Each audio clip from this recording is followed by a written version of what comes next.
नमस्कार, ये धर्म रहस्य है और मैं डॉक्टर राजीव निस्पृह आपसे बात कर रहा हूं अपने चैनल धर्म रहस्य विद डॉक्टर राजीव निस्पृह के माध्यम से।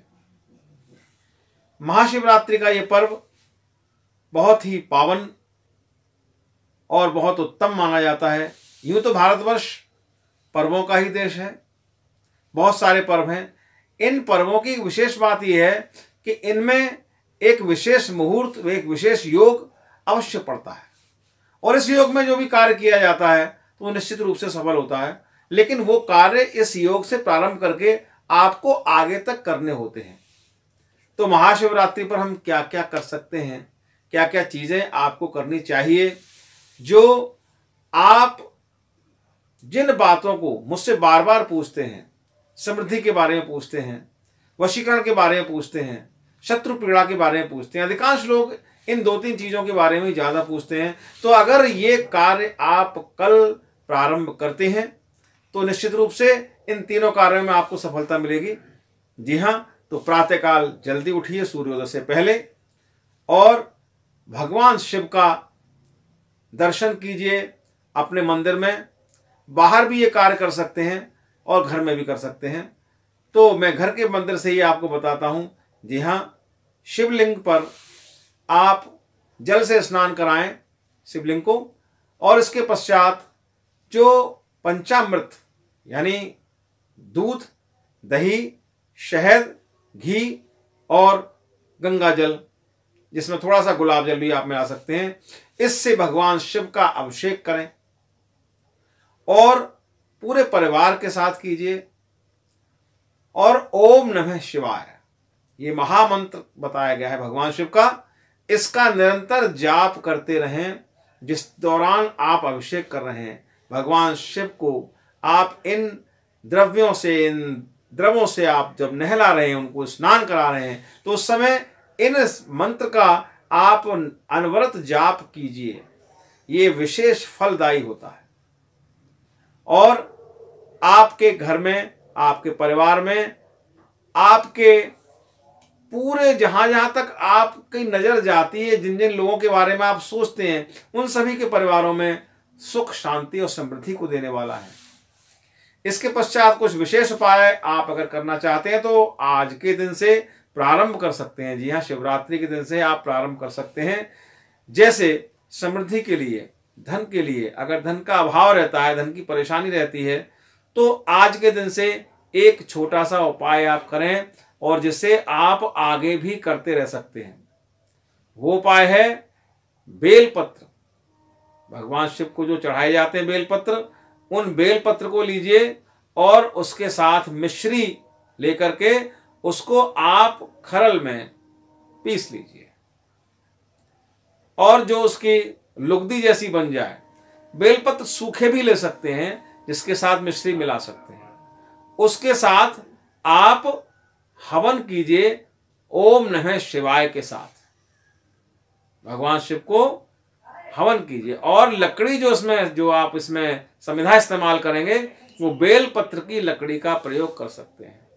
तो बेलपत्र की लकड़ी का प्रयोग कीजिए, हवन कीजिए उससे ओम नमः शिवाय के साथ। और इससे पहले आप जाप कर लीजिए, जितना जाप करें उसका दशांश हवन करें। इस हवन सामग्री के साथ भगवान शिव को धूप, दीप और इन सब से प्रसन्न कीजिए और उनसे वर मांगिए। निश्चित रूप से आपको धन, संपत्ति, समृद्धि, आपकी आर्थिक तंगी निश्चित रूप से दूर होगी इस प्रयोग को करने से। दूसरी चीज है वशीकरण, जिसके लिए आप बार बार मुझसे पूछते हैं। देखिए, वशीकरण जो है वो आपके मन स्थिति पर, आपके संकल्प पर, आपके सोच पर, आपकी श्रद्धा पर, आपकी आस्था पर बहुत कुछ निर्भर करता है। अगर आप इस दिन क्लीम मंत्र का जाप निरंतर करते हैं और भगवान शिव के समक्ष अपनी पवित्र भावना को रखते हैं। देखिए, वशीकरण का प्रयोग आप कभी भी ऐसे स्थान पर न करें जो कि अनावश्यक है। वशीकरण हमेशा ऐसे स्थान पर करें जो कि आवश्यक है, जहां लोग परेशान है किसी बात को लेकर के, वहां आप कर सकते हैं, लेकिन इसका दुरुपयोग न करें। तो क्लीम मंत्र का जाप करें भगवान शिव के समक्ष और उनसे वर मांगें उस व्यक्ति के लिए, उसके कामना करें, उसके कल्याण के लिए, किसी के उत्तम विवाह के लिए, ऐसे कार्यों के लिए अगर आप इसका प्रयोग करते हैं भगवान शिव प्रसन्न होकर अवश्य ही उस व्यक्ति का वशीकरण आपके हित में कर सकते हैं। इसके बाद तीसरी चीज आती है शत्रु पीड़ा। अगर आज के दिन से आप प्रारंभ करके काले शिवलिंग पर, यह कार्य आपको घर में नहीं करना है, ये कार्य आप किसी शिव मंदिर में बाहर कीजिए और प्रयास कीजिए ऐसा शिवलिंग आप ढूंढें, ऐसा स्थान आप ढूंढें जहां पर कोई पूजा पाठ करने के लिए नहीं जाता हो। उस स्थान पर आप भगवान शिव के समक्ष सरसों के तेल का दीपक जलाएं और सरसों के तेल से ही काले शिवलिंग पर अभिषेक करें और उनके समक्ष नत होकर विनम्र भाव से अपने शत्रु के लिए ये कामना करें कि प्रभु ये मुझे अत्यंत पीड़ित कर रहा है और इसका आप ही प्रबंध कीजिए, मेरे हाथ में कुछ भी नहीं है। आप तो भोलेनाथ हैं, सबके मन की इच्छा को पूर्ण करते हैं। हे प्रभु मुझे इससे बचाइए, मुझे इससे मिलने वाले कष्ट को दूर कीजिए। तो निश्चित रूप से भगवान शिव आपके प्रार्थना सुनेंगे और शत्रु को आपके रास्ते से हटा देंगे या उसके मन को बदल देंगे, या इस प्रकार से हो जाएगा कि आपको वो परेशान नहीं करेगा, वो स्वयं ही परेशान हो जाएगा। तो ये कुछ मैंने उपाय आपको बताए हैं। अगर आप इन उपायों को कल के दिन से प्रारंभ करके और निरंतर करते हैं तो निश्चित रूप से आप इन तीनों कार्यों में सफलता प्राप्त करेंगे। मुझे उम्मीद है ये वीडियो आपको अवश्य पसंद आया होगा।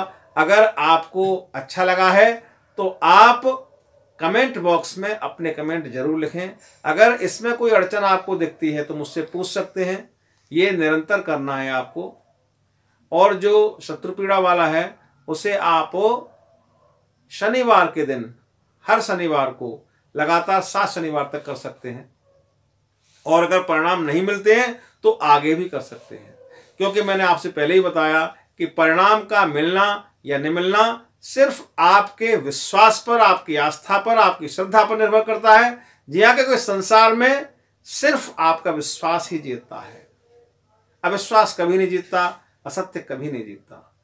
तो वीडियो देखते रहिए, पूरा वीडियो देखिए, ध्यानपूर्वक सुनिए। फिर भी कोई बात अगर समझ में नहीं आती है तो पूछ सकते हैं। मेरी बातों को इतने ध्यान से सुना इसके लिए आभारी हूं। नमस्कार, शुभ रात्रि।